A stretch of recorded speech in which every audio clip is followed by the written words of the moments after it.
This is Tankwa Karoo. If you're going to come here, have a spare tire or more. Yeah, this place eats up tires.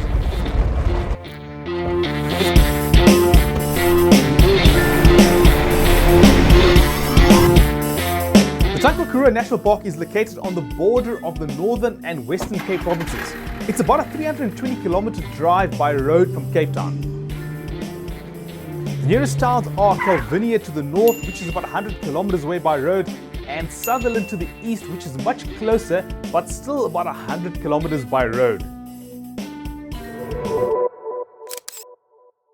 Depending on where you're coming from, there are several routes to get to Tankwa. However, all of these involve a fair amount of dirt road driving. We happen to be approaching from the west via Clanwilliam, and so this is our experience going that route. Heading into and out of Clanwilliam is a really scenic drive. It's a tarred road that runs through the mountains with some spectacular passes. However, about 40 kilometers outside of Clanwilliam, the tar road suddenly stops. And from here on, all options are dirt roads. So at this point, we turned right off the R364 and headed down into the Bedo Valley. This is also a very scenic drive with really beautiful views as you drive down into the valley. Once we cross the Bedo River, we have to make a sharp left, and this is where the road gets quite interesting. At this point, the road runs along the Bedo Valley, and even though it is an official road, it runs through a set of private farms. And as you drive from one farm into the next, you've got to stop and open and close a gate and drive through into the next farm. And then you've got to drive through another gate, and another gate, and another gate, and another gate, and another gate, and another gate. Basically lots of gates until you've been through all the farms. There are a couple of steep sections when you eventually drive out of the Bedo Valley, and after that there's a dramatic change in the landscape.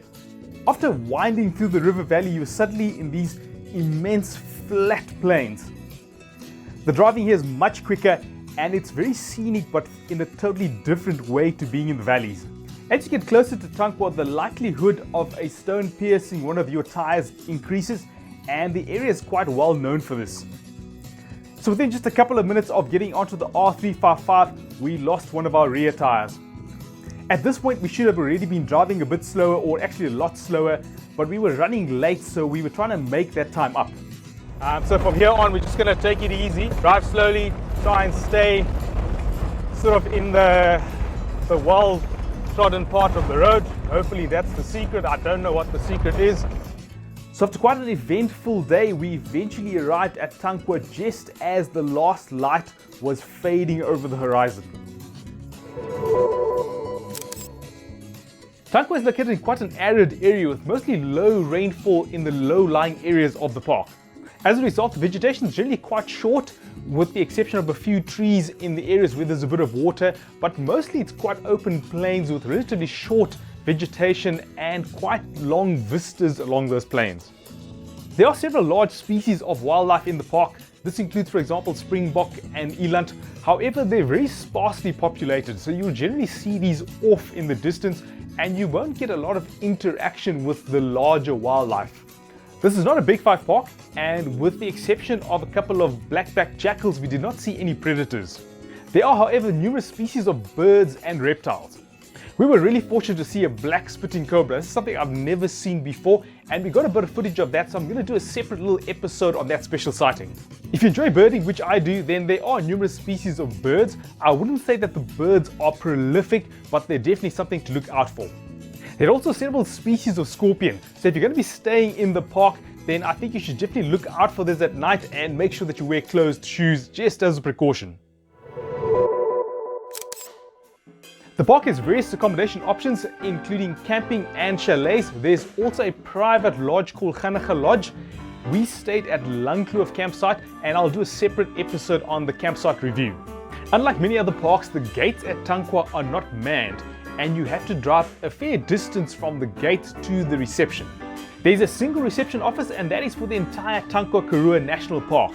Going along the route that we did, it's about 17 kilometers from the boundary of the park to the reception office. So if you're going to be driving slowly, which I recommend because of the sharp stones, then take note that it takes a bit of time to get through to reception from the edge of the park.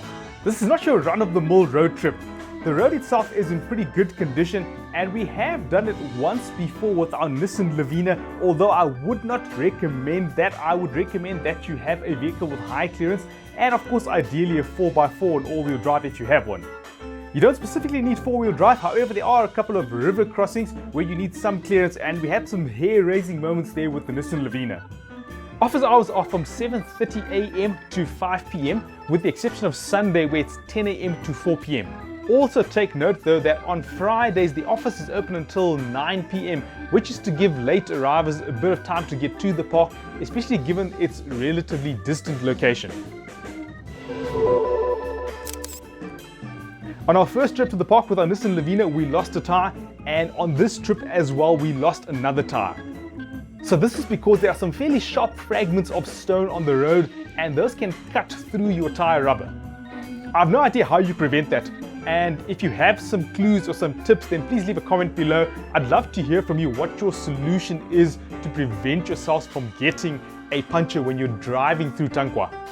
Now although I say you don't need a 4x4, there are a couple of river crossings and those can get flooded after a significant rainfall event.